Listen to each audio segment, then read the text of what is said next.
शिवाय। भाद्रपद मास की शुक्ल पक्ष की सप्तमी तिथि को संतान सप्तमी, ललिता सप्तमी या अनंत सप्तमी के नाम से मनाया जाता है।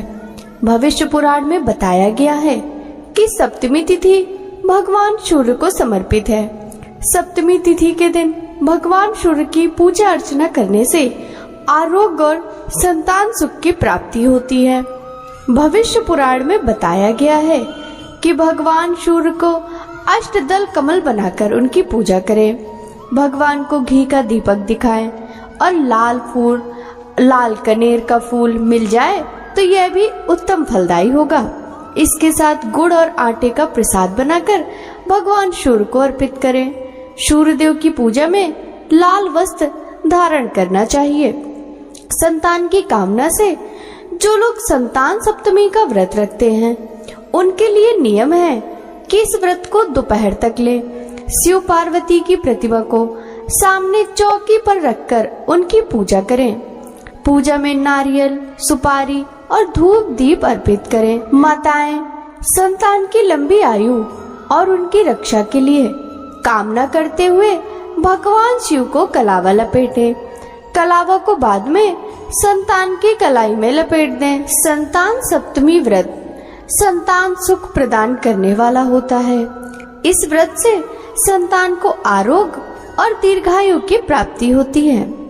भगवान श्री कृष्ण ने एक बार पांडु पुत्र युधिष्ठिर को भाद्रपद मास की शुक्ल पक्ष की सप्तमी तिथि के महत्व को बताते हुए कहा था कि इस दिन व्रत करके सूर्यदेव और लक्ष्मी नारायण की पूजा करने से संतान की प्राप्ति होती है। भगवान ने बताया कि माता देवकी के पुत्रों को कंस जन्म लेते ही मार देता था। लोमस ऋषि ने माता देवकी को तब संतान सप्तमी के व्रत के बारे में बताया।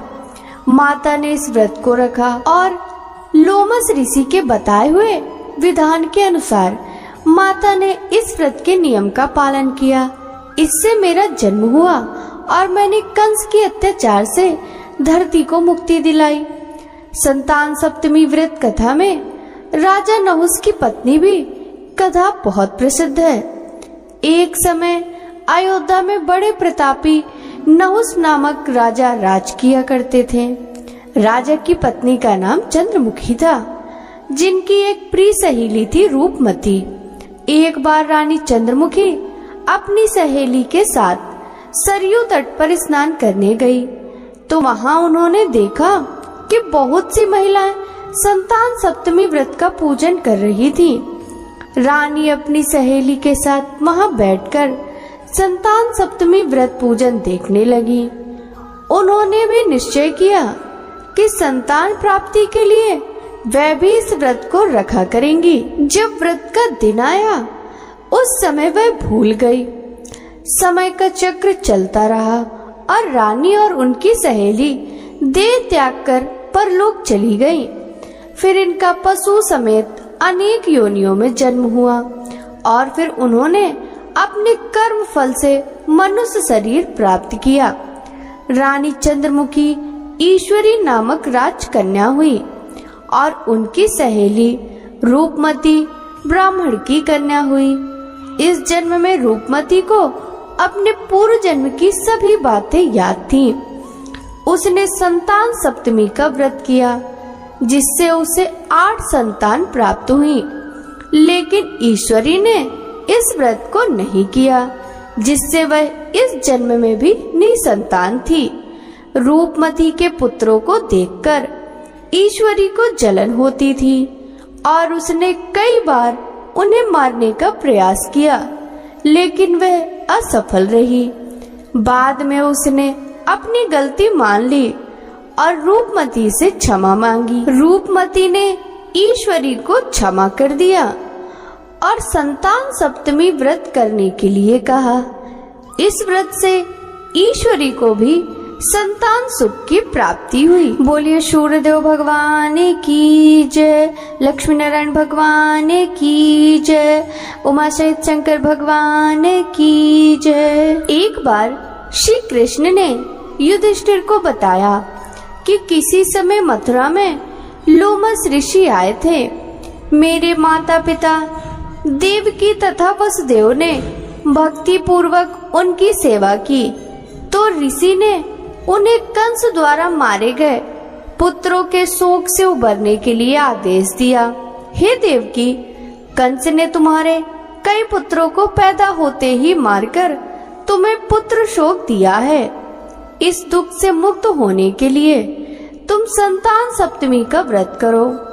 राजा नहुस की रानी चंद्रमुखी ने भी यह व्रत किया था, तब उसके भी पुत्र नहीं मरे। यह व्रत तुम्हें भी पुत्र शोक से मुक्त करेगा। देवकी ने पूछा, हे देव, मुझे व्रत का पूरा विधि विधान बताने की कृपा करें ताकि मैं विधि पूर्वक व्रत संपन्न करूं।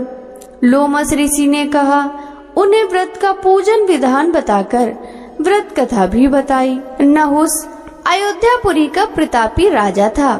उसकी पत्नी का नाम चंद्रमुखी था। उसके राज्य में ही विष्णुदत्त नामक एक ब्राह्मण रहता था। उसकी पत्नी का नाम रूपवती था। रानी चंद्रमुखी तथा रूपवती में परस्पर घनिष्ठ प्रेम था। एक दिन वे दोनों सरयू में स्नान करने गईं। वहां अन्य स्त्रियां भी स्नान कर रही थीं।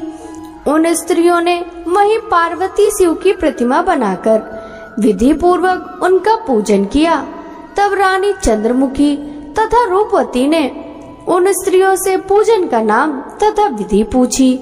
उन स्त्रियों में से एक ने बताया, हमने पार्वती सहित शिव की पूजा की है। भगवान शिव का डोरा बांधकर हमने संकल्प लिया कि जब तक जीवित रहेंगी तब तक यह व्रत करेंगी। यह व्रत मुक्ताभरण व्रत सुख संतान देने वाला है। उस व्रत की बात सुनकर उन दोनों सखियों ने भी जीवन पर्यंत इस व्रत को करने का संकल्प करके शिव जी के नाम का डोरा बांध लिया। किंतु घर पहुंचने पर वे संकल्प को भूल गईं।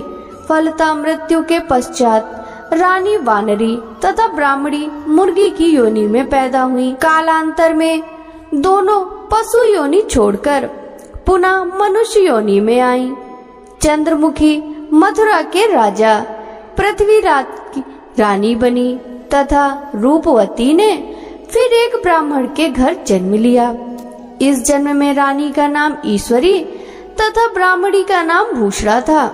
भूषणा का विवाह राजपुरोहित अग्निमुखी के साथ हुआ। इस जन्म में भी उन दोनों में बड़ा प्रेम हो गया। व्रत भूलने के कारण ही रानी इस जन्म में भी संतान सुख से वंचित रही। प्रौढ़ावस्था में उसने एक गूंगा तथा बहरा पुत्र जन्मा, मगर वह भी 9 वर्ष का होकर मर गया। भूषणा ने व्रत को याद रखा था, इसलिए उसके गर्भ से सुंदर तथा स्वस्थ 8 पुत्रों ने जन्म लिया। रानी ईश्वरी के पुत्र शोक की संवेदना के लिए एक दिन उससे भूषणा मिलने गई। उसे देखते ही रानी के मन में डाह पैदा हुई। उसने भूषणा को विदा करके उसके पुत्रों को भोजन के लिए बुलाया और भोजन में विष मिला दिया, परंतु भूषणा के व्रत के प्रभाव से उनका बाल भी बाका न हुआ। इससे रानी को और अधिक क्रोध आया। उसने अपने नौकरों को आज्ञा दी कि भूषणा के पुत्रों को पूजा के बहाने यमुना के किनारे ले जाकर गहरे जल में धकेल दिया जाए। किंतु भगवान शिव और माता पार्वती की कृपा से इस बार भी भूषणा के बालक व्रत के प्रभाव से बच गए। परिणामतः रानी के जल्लादों को बुलाकर आज्ञा दी कि ब्राह्मण बालकों को वध स्थल पर ले जाकर मार डालो। किंतु जल्लादों द्वारा बेहद प्रयास करने पे भी बालक ना मर सके। यह समाचार सुनकर रानी को आश्चर्य हुआ। उसने भूषणा को बुलाकर सारी बात बताई और फिर क्षमा याचना करके उससे पूछा, किस कारण तुम्हारे बच्चे नहीं मर पाए? भूषणा बोली, क्या आपको पूर्व जन्म की बात स्मरण नहीं है? रानी ने आश्चर्य से कहा, नहीं, मुझे तो कुछ याद नहीं है। तब उसने कहा, सुनो, पूर्व जन्म में तुम राजा नहुस की रानी थी और मैं तुम्हारी सखी। हम दोनों ने एक बार भगवान शिव का डोरा बांधकर संकल्प किया था कि जीवन पर्यंत संतान सप्तमी का व्रत करेंगी, किंतु दुर्भाग्यवश हम भूल गईं और व्रत की अवहेलना होने के कारण विभिन्न योनियों में जन्म लेती हुई अब फिर मनुष्य जन्म को प्राप्त हुई हैं। अब मुझे उस व्रत को याद हो आई थी, इसलिए मैंने व्रत किया। उसी के प्रभाव से आप मेरे पुत्रों को चाहकर भी ना मरवा सकी। यह सब सुनकर रानी ईश्वरी ने भी विधि पूर्वक संतान सुख देने वाला यह संतान सप्तमी का व्रत रखा। तब व्रत के प्रभाव से रानी पुनः गर्भवती हुई और एक सुंदर बालक को जन्म दिया। उसी समय से पुत्र प्राप्ति और संतान की रक्षा के लिए यह व्रत प्रचलित है। बोलिए भगवान शिव माता पार्वती की जय हो। कथा पसंद आई हो तो वीडियो को लाइक कीजिएगा। राधे राधे।